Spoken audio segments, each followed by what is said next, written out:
राजा रहेंगे, इनका अधिकार रहेगा तो सबसे ज्यादा पूजा हमारी होगी। और शुक्राचार्य देवगुरु बृहस्पति विचार करते हैं कि अगर देवता लोगों का राज्य होगा तो सबसे ज्यादा पूजा पाठ हमारा होगा। तो अपनी अपनी पूजा करवाने के चक्कर में दोनों लोगों के गुरु जी दैत्य और देवताओं को आपस में लड़ाया करते हैं।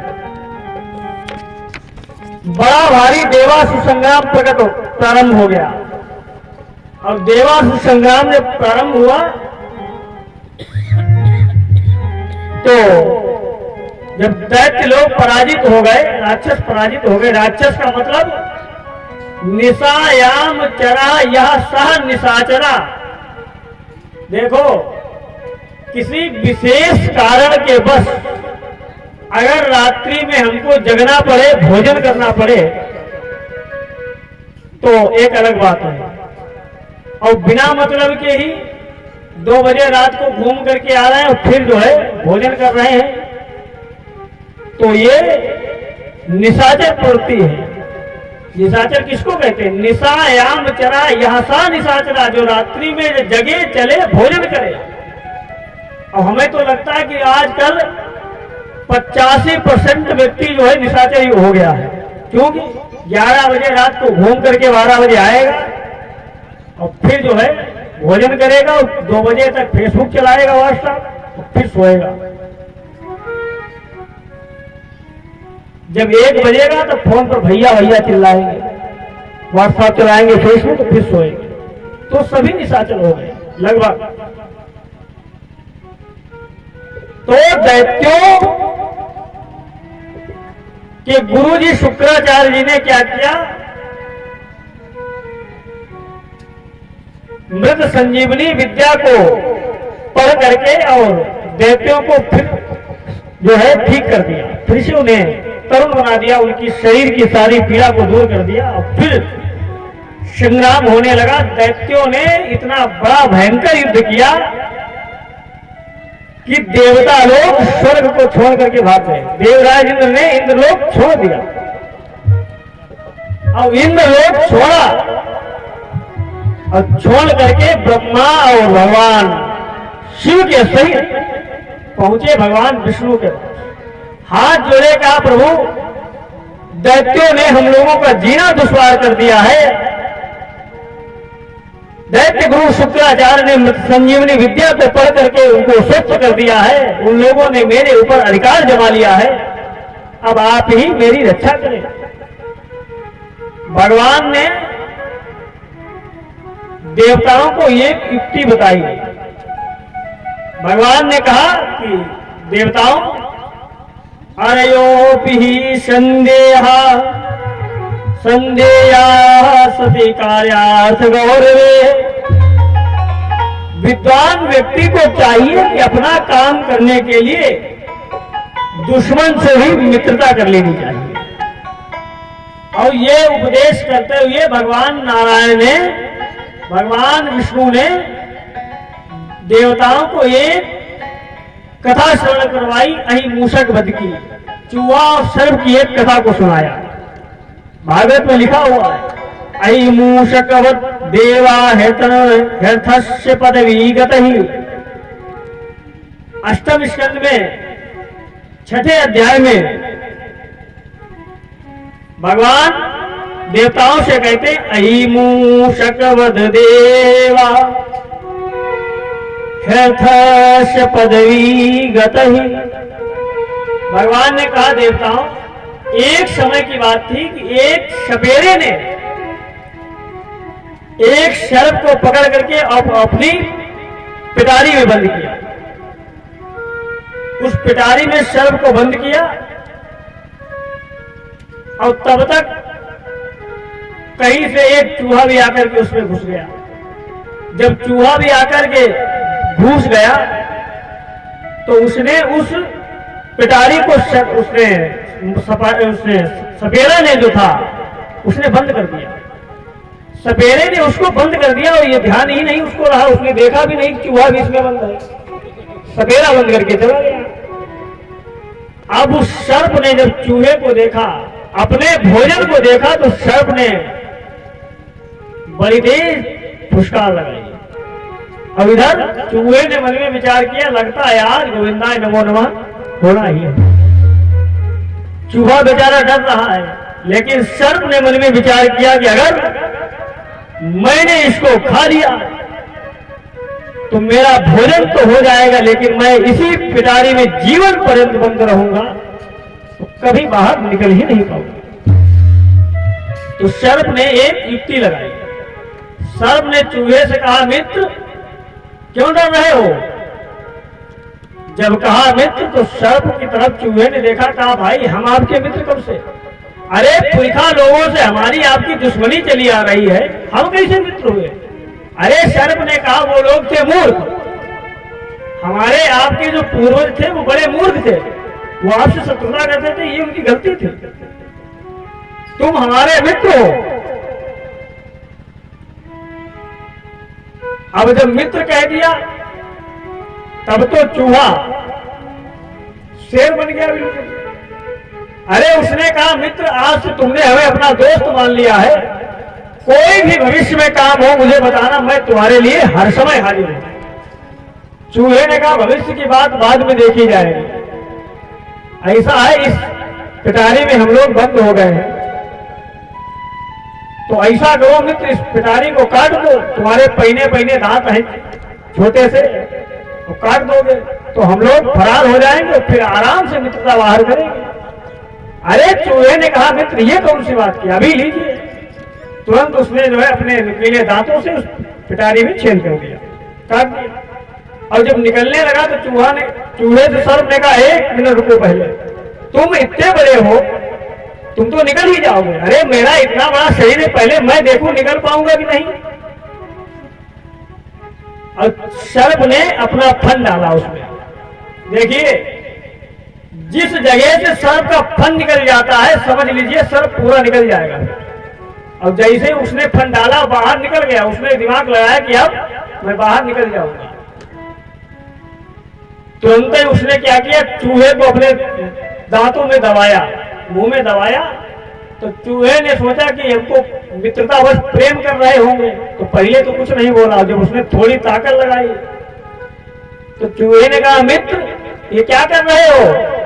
सर्प ने कहा, चुप, मैं वही कर रहा हूं जो मेरे पूर्वज अभी तक करते चले आए। अरे मूर्ख, तुझे ये ज्ञात नहीं है कि एक सर्प की और चूहे की मित्रता भविष्य में हो ही नहीं सकती। चूहे को सर्प ने खा लिया और पिटारी से भी निकल गया, भोजन भी हो गया और बंधन मुक्त भी हो गया। आज भगवान ने देवताओं को उसी अहिमूषक वध की कथा को श्रवण करवाया। अहिमूषक वध देवार्थ पदवी गतहि, बोले अपना काम बनाने के लिए व्यक्ति को चाहिए कि दुश्मन के सामने भी झुक जाना चाहिए। बुद्धिमानी वही उसी व्यक्ति की है जो बड़े बड़े तूफानों से लड़ जाए। जहाजों से जो टकराए उसे तूफान कहते हैं।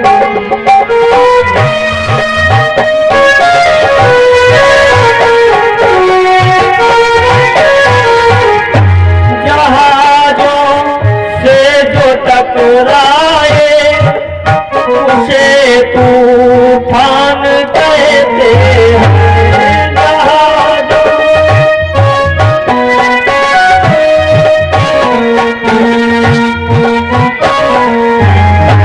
मुश्किलों से जो लड़ जाए, मुश्किलों से जो लड़ जाए उसे इंसान कहते हैं।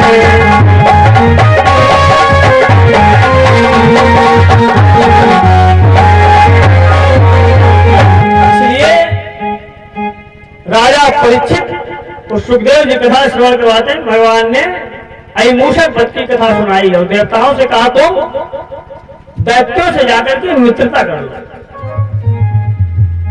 गए देवता लोग गए और दैत्यों से हाथ जोड़ करके कहा कि देखो भाई, हम लोग आपस में बेकार में झगड़ा करते हैं, हम लोगों की माता जी लोग भले ही अलग अलग हैं लेकिन पिताजी तो एक ही है। अरे हम लोग कश्यप ऋषि की ही संतान है, तो हम लोग आपस में भाई भाई हुए।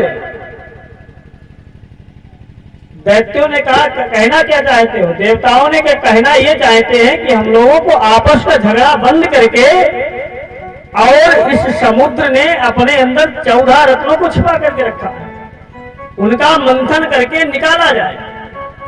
और उसमें तो दैत्यों ने कहा उसको निकालने से क्या लाभ होगा? अरे बोले उसमें अमृत है, अमृत निकालेंगे और पिएंगे, दोनों लोग अमर हो जाएंगे। दैत्यों ने कहा कि बात तुम्हारी ठीक है, लेकिन समुद्र कोई नहर है या नदी थोड़ी ना है कि उसमें जो है या बाल्टी है कि उसमें छोटी सी मथानी डाली उसको मथ लिया। अरे समुद्र के लिए मथानी कहां से आएगी? देवताओं ने कहा उसकी व्यवस्था हम करेंगे। दैत्यों ने कहा अगर उसकी व्यवस्था तुम करोगे तो उसका मंथन करने के लिए, मथाने को चलाने के लिए इतनी लंबी चौड़ी रस्सी कहां से आएगी? देवताओं ने कहा उसकी व्यवस्था भी हम करेंगे। दैत्यों ने कहा ठीक है। देवताओं ने भगवान से कहा कि प्रभु, दैत्यों से हमने मित्रता तो कर ली है, लेकिन अब मंथन कैसे हो? भगवान ने कहा मंथन करने के लिए मंदराचल पर्वत को लाकर के मथानी बना करके रखो। देवता और दैत्य गए, देवता और दैत्य गए मंदराचल पर्वत को लाकर के समुद्र में मंथन करने के लिए, मथानी के रूप में रखने के लिए। लेकिन देवताओं ने मन में विचार किया कि यह मंदराचल पर्वत इतना विशाल है, अगर इसको हम उठाएंगे और गिरेगा तो मर जाएंगे दब करके। भाई अमृत तो भी पिया नहीं। तो देवताओं ने एक युक्ति चलाई। देखिए, मूर्ख व्यक्ति का यह नियम होता है कि आप उसकी जितनी तारीफ करेंगे उतना ही वो प्रसन्न होता चला जाएगा। किसी मूर्ख व्यक्ति की आप बहुत ज्यादा तारीफ कर दें और आप कह दें कि आप भाई साहब कुछ भी कर सकते हैं, गंगा जी में आप रात भर खड़े रह सकते हैं, फिर क्या?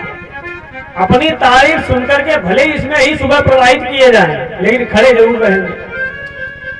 ऐसे देवताओं ने कहा कि दैत्यों से कहा भाई आप लोग बहुत बलवान हैं और हम लोग निर्बल हैं, हमारे बल कम है। तो देवताओं से दैत्यों ने कहा वो तो हम बलवान हैं ही, उसमें कहते क्या हो? अरे देवताओं ने कहा कि आप हमारे बड़े भाई हैं, आप ऐसा करें, बहुत बलवान हैं, ताकतवर हैं और हम लोग कमजोर हैं, आप मंदराचल पर्वत के आगे वाले भाग को उठा लीजिए, और वो आगे सबसे ज्यादा बड़े होता है। अरे दैत्यों ने कहा कोई बात नहीं भाई, मूर्ख आदमी, जैसे ही तारीफ हुई प्रसन्न हो गए, जुट पड़े। और जैसे ही उसको उठाया वैसे ही मंदराचल पर्वत जब डगमगाया और चलते समय जब गिरा तो 400-600 दैत्य उसी में दब करके मर गए। देवताओं ने भगवान से प्रार्थना की, भगवान ने गरुड़ जी को आदेश दिया, मंदराचल पर्वत ला करके रखा गया। अब जब मंदराचल पर्वत ला करके समुद्र के पास रखा गया तो कहा कि भाई मथाने के लिए रस्सी कहां से आएगी? तो देवता लोग पहुंचे वासुकीनाग के पास में।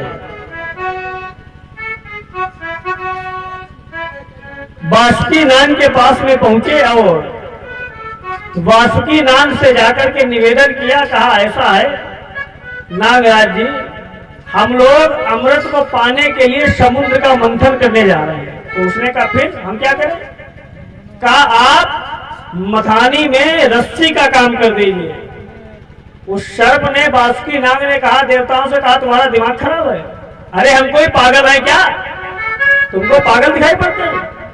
अमृत समुद्र का मंथन करके अमृत निकालो तुम, अमृत का पान करो तुम लोग, और हम खाम में अपनी हड्डियों को तुड़वाएं। भाई अमृत पियोगे तुम तो हम अपनी हड्डियों को क्यों तुड़वाएं? हमको नहीं जाए, रस्सी सी बनना, जाइए यहाँ से। देवताओं ने कहा हम व्यर्थ में तुमसे सेवा लेने नहीं आए। बोले फिर? बोले उसके बदले में मैं तुम्हें अमृत का पान करवाऊंगा। वासुकीनाग ने कहा फिर ठीक है। आया वासुकीनाग को उसमें लपेटा गया मंदराचल पर्वत में। अब देवताओं ने विचार किया कि इसके हजारों फन हैं और इतना जहरीला सर्प ये बासुकी नाग है, जब इसका मंथन किया जाएगा, घुमाया जाएगा, तो जब मंथन करके ये घुमाया जाएगा तो इसमें इसके मुख से जो विष निकलेगा उससे हमारा तो काम हो जाएगा। देखिए, बड़े ध्यान से सुनिएगा, क्यों? समुद्र मंथन की ही एक ऐसी कथा है जिसमें भगवान को देवताओं का काम करने के लिए, देवताओं के ऊपर कृपा करने के लिए एक साथ में 4 अवतारों को लेना पड़ा। और सब में भगवान ने एक एक अवतार लिया, लेकिन समुद्र मंथन में भगवान को 4 अवतार लेने पड़े। अब देवताओं ने मन में विचार किया कि अगर मैं बासुकी नाग के फन के आगे रहता हूं तब तो फिर मंथन के समय जब विष निकलेगा तो मर जाएंगे। तो फिर देवताओं ने अपना दिमाग लगाया और दैत्यों से कहा, देखो मैं तुम्हारे इस बल को खूब समझ गया हूं, तुम लोगों के अंदर कोई ताकत है नहीं, खाली चिल्लाते हो कि बहुत बड़ी ताकत है। अभी मैंने तुम्हारी ताकत को देख लिया, पर्वत को लाते समय बिल्कुल गिर पड़ा, उठा नहीं पाया, इसलिए अब तुम लोग पूंछ की तरफ जाओगे और हम फन को पकड़ेंगे, क्योंकि हम ताकतवर हैं। अब इतनी बात दैत्यों को कहां हजम होने वाली। दैत्यों ने कहा, तुम्हारा दिमाग खराब है क्या? अरे पर्वत को नहीं उठा पाए, गिर गया अलग बात है, इसका मतलब हम कमजोर हो गए। तुम लोग पूंछ को पकड़ोगे क्यों और मैं फन को पकड़ूंगा। देवता तो ये चाहते थे। देवता पहुंच गए पूंछ की तरफ और दैत्य आ गए फन की तरफ। जैसे ही मंथन किया गया तो उससे जब लपट निकली विष की, तो उसमें भी 2-4 से मरते ही चले जा रहे हैं। लेकिन भैया, जैसे ही मंदराचल पर्वत 2-4 फेरा घुमाया गया तो उसके नीचे कोई आधार तो है नहीं, कोई शिला तो नीचे रखी नहीं जिस पर रुका हो। वो नीचे धंसता हुआ चला जा रहा है। जब नीचे धंसने लगा तो देवता लोग चिल्लाए, हे प्रभु अब रक्षा करो। जब भगवान को आवाज लगाई तो भगवान ने देवताओं के लिए कच्छप अवतार लिया। बोलिए कच्छप भगवान की। देवता लोग चिल्ला रहे हैं, प्रभु बहुत दिन से तारी सुनकर तुम्हारी शरण आ गया, श्याम सुंदर तुम्हारा।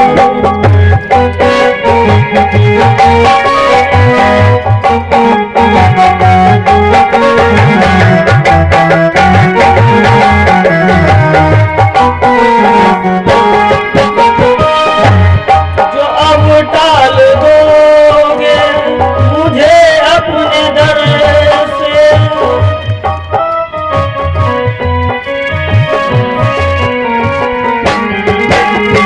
जो अब टाल दोगे मुझे अपने दर से, तो होगी हंसी नात दर दर तुम्हारी।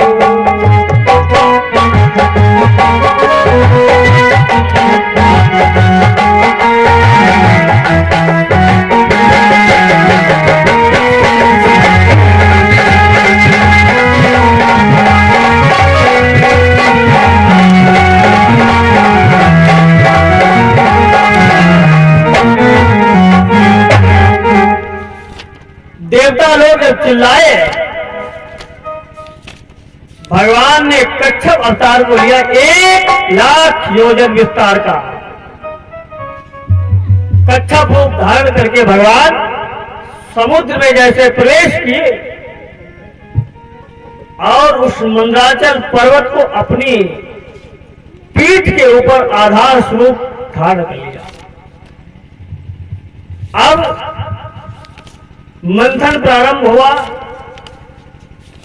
तो मंथन चल रहा है कि इतने में 2-4 फेरा लगते ही देवता उदय सब परेशान हो गए। देवता उदय जब परेशान हो गए तो देवताओं ने भगवान से जब फिर निवेदन किया तो भगवान अजीत अभिजीत अवतार लेकर के आए और समुद्र का मंथन स्वयं करना प्रारंभ कर दिया। भगवान का दूसरा अवतार। अब भैया जैसे ही मंथन प्रारंभ हुआ तो सबसे पहले निकला मालूम क्या? निर्वर्त्यमानादुदधे भूत विषाम विषम महोल्बलम हलाहल गतः। सबसे पहले हलाल कूट जो है विष निकला। एक कलश निकला, उसका ढक्कन बंद हुआ है और ढक्कन बंद है। जब भैया ढक्कन बंद है तो पता कैसे लगा इसमें विष है? पता ऐसे लगा कि जैसे ही वो निकला वैसे ही समुद्र में रहने वाले जितने भी जीव जंतु प्राणी थे सब चिल्ला करके भागने लगे, उथल पुथल होने लगे। सभी लोग देख करके कलश को समझ गए इसमें विष ही होगा। अब जब विष को देखा तो देवता उदय तो उस कलश को कोई नहीं पकड़ना चाहता है। भाई अमृत सबको चाहिए, विष कौन पीना चाहता है? विष कोई पीना नहीं चाहता है। अब देवता लोगों ने क्या किया? बोले इसकी व्यवस्था की क्या की जाए, इसको आखिर कहां ले जाया जाए? उस विष के कलश को लेकर के मालूम कहां जा रहे हैं? देवता लोगों ने भगवान से फिर निर्णय विनय की, प्रभु इस विष को अब हम कहां ले जाएं, क्या करें? भगवान ने कहा इस विष को जो है तुम लोग भूत भावन भगवान शिव के पास में ले जाओ। देव देव महादेव भूतात्मन भूत भावम त्राहिना शरणापन्नास्त्रय लोक दहनात् विषात्। तुम लोग इस विष को लेकर के भगवान शिव के पास में जाओ। दुनिया में तीनों लोकों में देवों के देव महादेव भगवान शिव ही इस जहर को पान कर सकते, बाकी कोई नहीं कर सकता। देवता लोगों ने उस जहर के विष से भरे हुए परिपूर्ण कलश को लिया और लेकर के चल पड़े। एक कांधे पर कांवर ला दे, एक कांधे पर कांवर ला दे, दूजे पर कमरिया, चला चली बम बम भोले बाबा की नगरिया।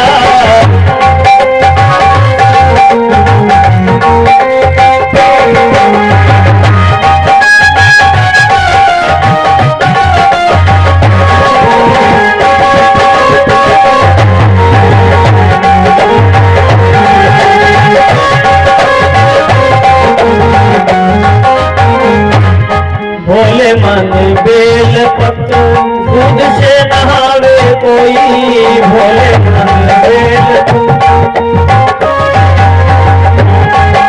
कोई गंगा जल से इनको बारिश से नहलावे कोई गंगा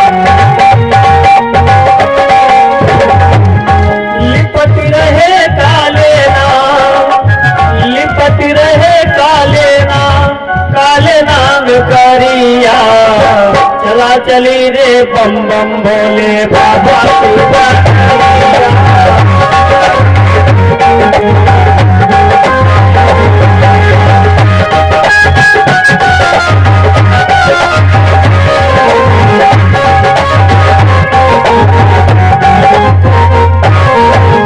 शीश पे चंद्रमा सोहे रंग जटाधारी है, शीश पे चंद्रमा सोहे नीले नीले कंठ जिनके नीले कंठधारी है।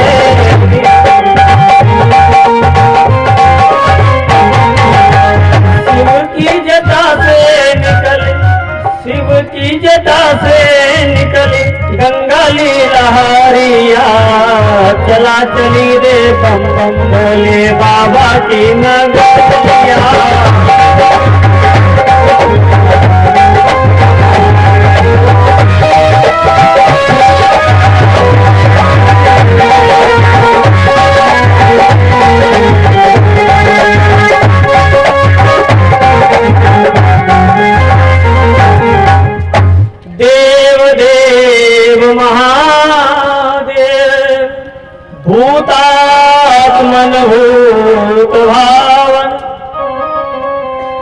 पाहि मां शरणापन्ना त्रैलोक्य दहनाद्विषा।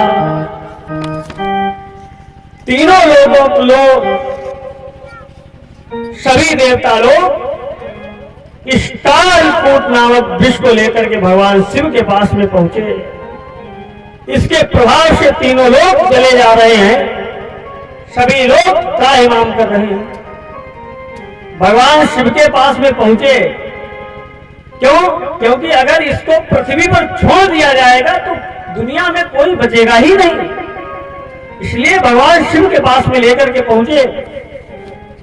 भगवान शिव से देवताओं ने हाथ जोड़े, प्रणाम किया। भगवान शिव ने कहा, कहिए कैसे आए हुए हैं?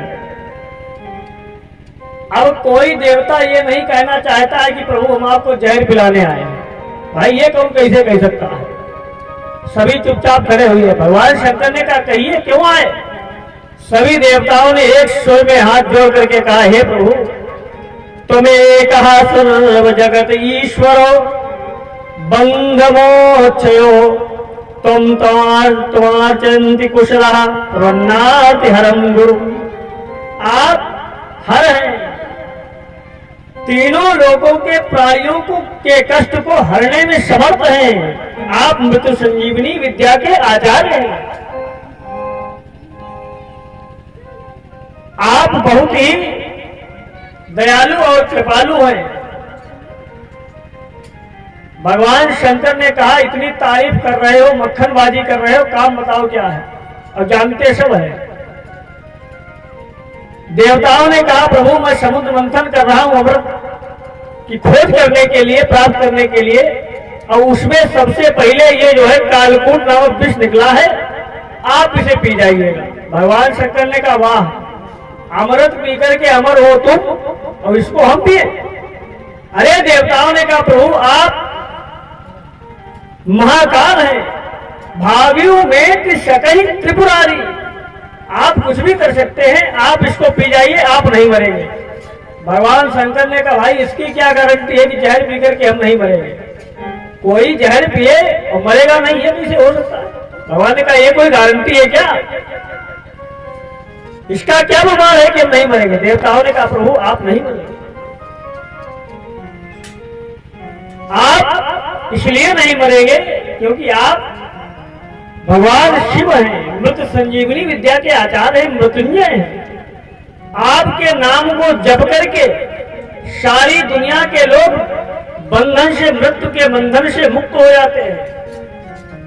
मृत्युंजय मंत्र आप लोगों ने सुना होगा।